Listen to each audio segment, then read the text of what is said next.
All right, what's up, man? So I'm gonna try to explain the concept of range of force and why you're actually losing out on like actual work and force that you can input into your body. You're losing work essentially by using just a simple barbell, doing squats, bench press, other things that are simple unilateral movements that don't cross the spectrum.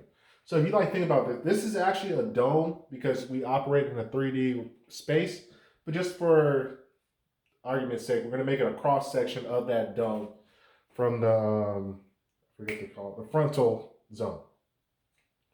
So when you're swinging heavy materials, or if you're swinging the kettlebells, or lifting like a stone block, logs, whatever you're doing, the heavier the weight, the less your zone occupies for the weight, because you can only move like 100-pound kettlebell so high above the your head or so far out above you. So you have a smaller range which you utilize force by.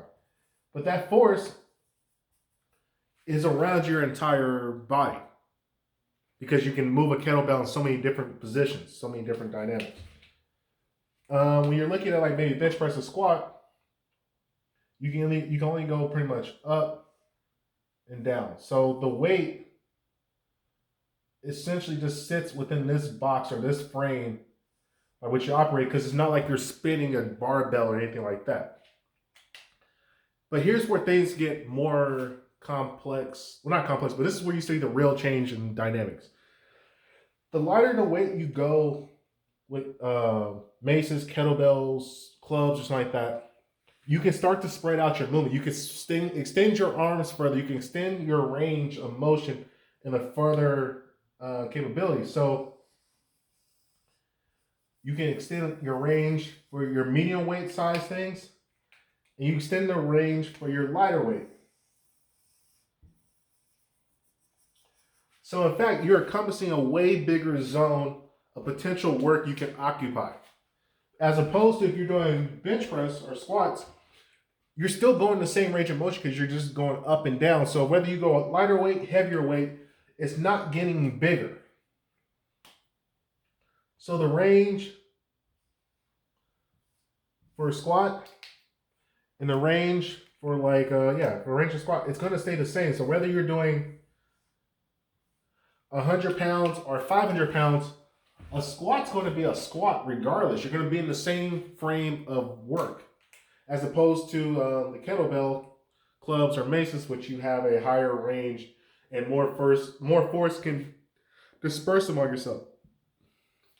And yeah, when you understand this principle, you realize how less work you're getting and how less of range you're getting, as opposed to the heavier set of range of force you're able to distribute through your lethality zone. And what the lethality zone is essentially your body and the amount of extension of range you can put out within a lethal zone, whether you're holding an item or whether you're bare-fisted. So like from here to here would be your, non-threat zone.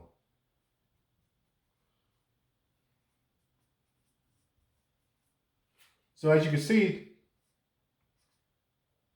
your non-threat zone is much higher when you're doing simply just barbell lifts, because you can only move within certain ranges of motion. So you got a much higher NTZ zone as opposed. So if you want to become more lethal, more flexible, and have more fun with your training because you can do more movements, you should probably switch over to the club and kettlebell. Makes more logic.